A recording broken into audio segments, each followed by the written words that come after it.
দোকানের মতো পারফেক্ট রসালো ও ঝরঝরে বুন্দিয়া পেতে কিছু টিপস অ্যান্ড ট্রিক্স ফলো করলে ঘরেই তৈরি করে নিতে পারেন পারফেক্ট বুন্দিয়া। আপনারা বুন্দিয়া বানাতে অনেক সময় অনেক সমস্যায় পড়ে থাকেন। কারো বুন্দিয়া সঠিক মতো ফোলে না, আবার কারো বুন্দিয়ার মধ্যে শিরা প্রবেশ করে না। মাত্র 1 কাপ বেসন দিয়ে আজকে পারফেক্ট একটি বুন্দিয়া রেসিপি শেয়ার করব। তো চলুন কথা না বাড়িয়ে শুরু করা যাক। এজন্য প্রথমে এখানে আমি 1 কাপ পরিমাণ বেসন নিয়ে নিয়েছি। এখন এটাকে একটি চালনির সাহায্যে চেলে নিচ্ছি। অবশ্যই বেসনটাকে চেলে নেবেন। বেসনটাকে চেলে নেওয়ার ফলে ব্যাটারটা অনেকটা স্মুথ আর ফ্লাফি হয়, ফলে সুন্দর মতো বুন্দিগুলো তৈরি হবে। এখন এ পর্যায়ে আমি পানি অ্যাড করছি। এখানে আমার 3/4 কাপ পানি লাগবে। যে কাপ দিয়ে বেসন মেপেছি সেই কাপের 4 ভাগের 3 ভাগ এখানে পানি নিয়েছি। এখন অল্প অল্প করে পানি দিয়ে একটি ঘন ব্যাটার তৈরি করে নেব। এখন হাতের সাহায্যে এটাকে ভালো করে ফেটে নিচ্ছি।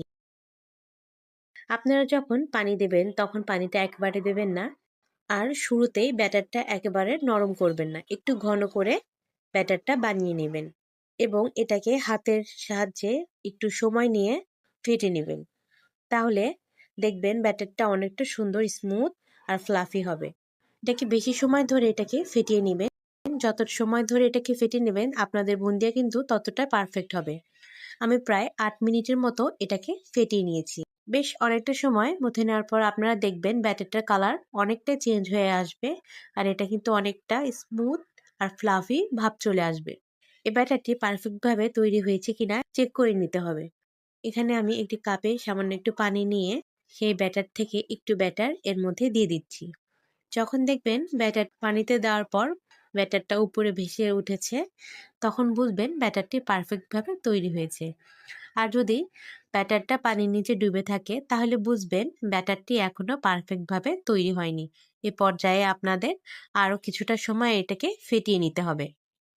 এখানে ব্যাটারটা অনেকটাই ঘন আছে, কিন্তু বুন্দি ভাজতে আমাদের পাতলা একটি ব্যাটার লাগবে। তাই অবশিষ্ট পানি অ্যাড করে এটার সাথে ভালো করে মিশিয়ে নিচ্ছি। দেখতে পাচ্ছেন ব্যাটারটির ঘনত্বটা কেমন হয়েছে। এখন এই ব্যাটার থেকে সামান্য একটু ব্যাটার এই বাটিতে নিয়ে নিচ্ছি। এখন এর মধ্যে একটু রেড কালার দিয়ে দিচ্ছি। এটা শুধু দেখানোর সৌন্দর্যে দেওয়া। আপনারা চাইলে এখানে কোনো প্রকার কালার না মিশিয়েও তৈরি করে নিতে পারেন। আর অবশিষ্ট ব্যাটারটাতে আমি সামান্য একটু ইয়েলো ফুড কালার দিয়ে দিচ্ছি। এখন এটাকেও একটু মিশিয়ে নিচ্ছি।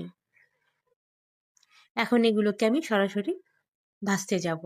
এজন্য প্যানে পর্যাপ্ত পরিমাণ তেল নিয়ে নিয়েছি এবং তেলটাকে ভালো করে গরম করে নিয়েছি। আর এই বুন্দি ভাজার জন্য আমাদের এখানে ছোট ছিদ্রযুক্ত চামচ লাগবে।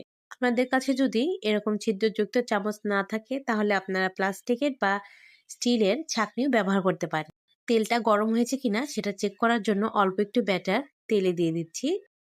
যখন দেখবেন তেলে দেওয়ার সাথে সাথে ব্যাটারটি উপরে ভেসে উঠবে, তখন বুঝবেন তেলটা ভালো করে গরম হয়ে এসেছে। এখন এই চামচটা তেল থেকে সামান্য একটু উপরে ধরে অল্প পরিমাণে ব্যাটার এর মধ্যে দিয়ে দিচ্ছি। আর ব্যাটারটা দেওয়ার সময় চামচটা কোনো প্রকার নাড়াচাড়া করা যাবে না। চামচটা এক জায়গায় ধরে রাখতে হবে। চামচটা এক জায়গায় ধরে রাখার ফলে দেখবেন বুন্দিগুলো এক এক করে উপরে ভেসে উঠবে। আর চামচটা যদি আপনারা নাড়াচাড়া করেন তাহলে কিন্তু বুন্দিগুলো শেপ পারফেক্ট থাকবে না। আর তেলটা ভালো করে গরম হওয়ার ফলে কিন্তু বুন্দিগুলো তেলের উপরে ভেসে উঠছে। তেলটা যদি ভালো মতো গরম না থাকে তাহলে কিন্তু বুন্দিগুলো চ্যাপ্টা হয়ে যাবে। তাই অবশ্যই বুন্দিগুলো ভাজার ক্ষেত্রে তেলটাকে ভালো করে গরম করে নিতে হবে। আর এগুলোকে বেশি সময় ভাজার কোনো প্রয়োজন নেই বা কোনো প্রকার কড়া করে ভাজতে হবে না। এগুলোকে কড়া করে ভেজে নিলে এর মধ্যে চিনির শিরা প্রবেশ করবে না। একটু সময় ভেজে নেওয়ার পর এগুলোকে তেল থেকে উঠিয়ে নিচ্ছি। দেখতে পাচ্ছেন প্রত্যেকটি বুন্দি কত সুন্দর মতো গোল হয়েছে। এখন আমি লাল রঙের বুন্দিগুলো ভেজে নেব। দেখতে পাচ্ছেন তেলে দেওয়া মাত্রই এগুলো সুন্দর মতো উপরে ভেসে উঠছে। আর হ্যাঁ, প্রতিবার যখন আপনারা বুন্দিগুলো ভাজবেন তখন অবশ্যই চামচটা ভালো করে মুছে নেবেন। চামচে যদি কোনো প্রকার ব্যাটার লেগে থাকে তাহলে কিন্তু পরবর্তী বুন্দিগুলো কিন্তু সুন্দর মতো তৈরি হবে না। তাই অবশ্যই চামচটা ক্লিন করে পরবর্তী ব্যাচ ভেজে নেবেন। আমার প্রতিটি টিপস ফলো করে যদি আপনারা বাসায় বুন্দি তৈরি করেন তাহলে কেউ ব্যর্থ হবেন না। এগুলোকেও তেল ঝরিয়ে উঠিয়ে নিচ্ছি।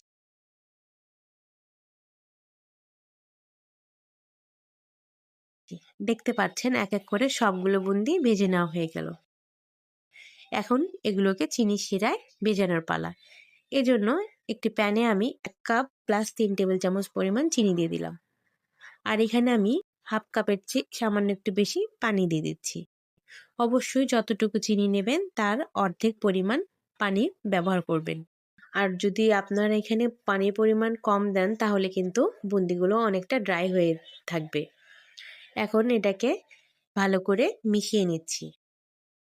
এখন বলক আসা পর্যন্ত অপেক্ষা করছি। এই শিরা 1 তার বা 2 তারের কোনো প্রয়োজন নেই। বলক আসা মাত্রই চুলাটাকে এখন বন্ধ করে দিচ্ছি। আর এর মধ্যে আমি কিছুটা পরিমাণ লেবুর রস দিয়ে দিচ্ছি। অবশ্যই লেবুর রস দেওয়ার চেষ্টা করবেন। লেবুর রসটা দিলে শিরাটা জমাট বাঁধার সম্ভাবনা থাকে না। এতে করে বুন্দিগুলো অনেকটা রসালো আর ঝরঝরে থাকবে। এই পর্যায়ে বুন্দিগুলোর টেস্ট আরেকটু বাড়ানোর জন্য এখানে আমি 1 টেবিল চামচ পরিমাণ ঘি দিয়ে দিলাম। আপনাদের হাতের কাছে যদি ঘি না থাকে তাহলে আপনারা এটা বাদও দিতে পারেন। এখন এই গরম শিরার মধ্যে সেই ভেজে রাখা বুন্দিগুলো দিয়ে দিচ্ছি। এখন এই শিরার সাথে বুন্দিগুলোকে ভালো করে মিশিয়ে নিচ্ছি। এ পর্যায়ে আমি চুলাটা জ্বালিয়ে দিচ্ছি এবং চুলার আঁচটা একেবারে কমিয়ে ঢাকনা দিয়ে ঢেকে এটাকে 5 মিনিট রেখে দিব। এতে করে এই 5 মিনিটে দেখবেন অনেকটা শিরা টেনে নেবে। আর 5 মিনিট পর চুলাটা বন্ধ করে দেবেন। তারপর এই অবস্থায় 20 মিনিট রেখে দেব। আর এই 20 মিনিটে অবশ্যই আপনারা বুন্দিগুলো নিচ থেকে উল্টে পাল্টিয়ে দেবেন। এতে করে সুন্দর মতো সব পাশ শিরা প্রবেশ করবে। চলে এলাম 20 মিনিট পর। দেখতে পাচ্ছেন বুন্দিয়া রস খেয়ে একেবারে টইটুম্বুর হয়ে গিয়েছে। কোনো প্রকার শিরা দেখা যাচ্ছে না। সম্পূর্ণ শিরা টেনে গিয়েছে। এখন এটাকে আমি আপনাদের মাঝে পরিবেশন করে দেখাচ্ছি। আপনারা হয়তোবা দেখেই বুঝতে পারছেন বুন্দিয়াগুলো কতটা ঝরঝরে আর রসালো হয়েছে। কোনো বুন্দিয়া গলে যায়নি। একেবারে পারফেক্ট তৈরি করেছি। আর এখান থেকে একটি বুন্দি নিয়ে আপনাদের দেখাচ্ছি কতটা রস এর মধ্যে প্রবেশ করেছে। আমি বরাবরই চেষ্টা করি আপনাদের মাঝে সহজ এবং পারফেক্ট একটি রেসিপি শেয়ার করার। এতক্ষণ সাথে থাকার জন্য সবাইকে ধন্যবাদ জানাচ্ছি। যারা এখনো আমার চ্যানেলটিকে সাবস্ক্রাইব করেনি সবার কাছে অনুরোধ জানাচ্ছি চ্যানেলটিকে সাবস্ক্রাইব করে আমার চ্যানেলের পাশেই থাকবেন। সবাই ভালো থাকবেন। আল্লাহ হাফিজ।